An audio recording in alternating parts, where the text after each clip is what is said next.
शांतिपूर्ण समुदाय हम लिखते हैं ना अंग्रेजी में भी, पीसफुल कम्युनिटी। मीना कुमारी जी का एक गाना था, तेरी महफिल में दिल लगाकर हम भी देखेंगे। तो मुसलमानों की महफिल में दिल लगाकर नाज़िया इलाही खान ने भी देखा, और जब देखा तो पाया कि हलाला ससुर के साथ बहू बिस्तर पर, आई एम सॉरी टू से, लेकिन मैं रॉ वर्ड ही यूज करती हूं। ससुर कर रहे हैं बहू का हलाला। और सनातन धर्म में मैंने कल देखा कि कैसे बहू बेटी की तरह खाना परोस रही थी। मुसलमानों की महफिल में दिल लगाकर मैंने भी देखा तो पाया पॉलीगेमी, एक मर्द और 4 सेक्स टॉय। और अनुमति तो 11 की, कि 11 महिलाओं को एक बिस्तर पर लेकर के आराम से अपने सेक्सुअल डिजायर्स को पूरा करो। ना पिता कुछ बोलेगा, ना मां कुछ बोलेगी, ना परिवार कुछ बोलेगा, और ना ही इस्लाम के मानने वाले, इस्लाम के ठेकेदार कुछ बोलेंगे। इस महफिल में दिल लगाकर मैंने भी देखा और पाया निकाह मुत्ता, टेम्पररी सेक्सुअल मैरिज।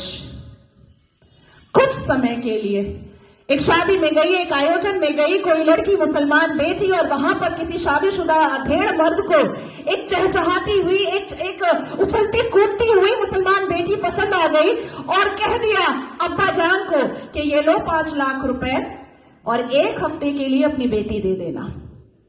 कॉन्ट्रैक्ट होता है, कॉन्ट्रैक्ट। हमने रज़ाकार के आखिरी मुखबिर असदुद्दीन अवैसी को सुना होगा कि निकाह इज अ कॉन्ट्रैक्ट मैरिज। हमारा विवाह नहीं होता, हम 7 वचन नहीं लेते, ना आगे पति फेरे लेता है, ना पीछे पत्नी फेरे लेती है। हमारा तो कॉन्ट्रैक्ट होता है, हम तो एक डील में आते हैं। ये है। तो इस महफिल में जब दिल लगाया और भीतर से, तो पाया कि निकाह मस्यार भी होता है। निकाह मस्यार कैसा होता है कि 1 लाख रुपए पर 1 महीना लड़की रहेगी, और सुबह किस वक्त कौन सा सूरज निकलेगा और शौहर छोड़ करके भाग जाएगा, पलटकर पूछना नहीं है, क्योंकि मस्यार निकाह में है कि तुम कहां भागे हो ये जानना नहीं है। तो मैं पूछना चाहती हूं कि अगर इस्लाम अपने रसूल का पैगाम है, अगर मुसलमान शांतिपूर्ण समुदाय है, तो चप्पल और पत्थर से मस्जिद अल्लाह का घर कैसे बचाते हो भैया? कैसे?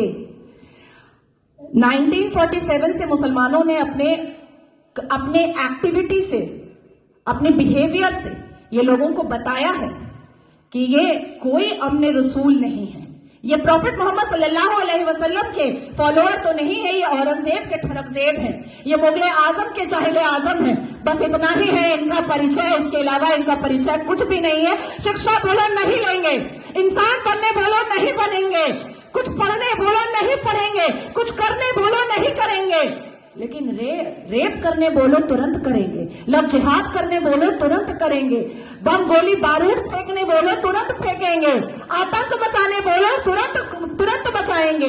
आखिर क्या है इस समुदाय में, जो एक समुदाय पूरे दुनिया के सारे धर्म वालों को परेशान करके रखा है?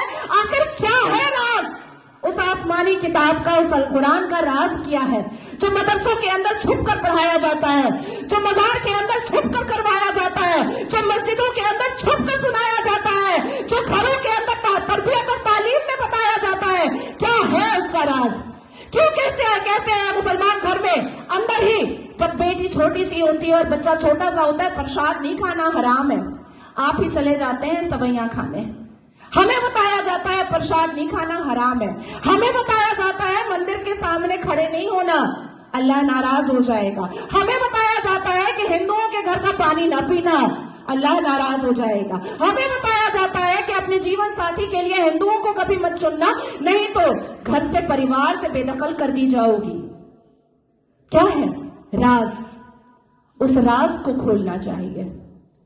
मैं जानती हूं कि सनातन धर्म के लोग जिस हिसाब से अपने रामायण, महाभारत, श्रीमद् भगवद गीता को पढ़ते हैं, उनके अंदर शांति होती है, उनके अंदर इंसानियत होती है, उनके अंदर माफी की तलबगारी होती है, मैं जानती हूं। लेकिन जिस गली जाना नहीं है उसका पता अब पूछना पड़ेगा। अपनी बेटियों को समझाना पड़ेगा कि कोई अब्दुल अच्छा नहीं है।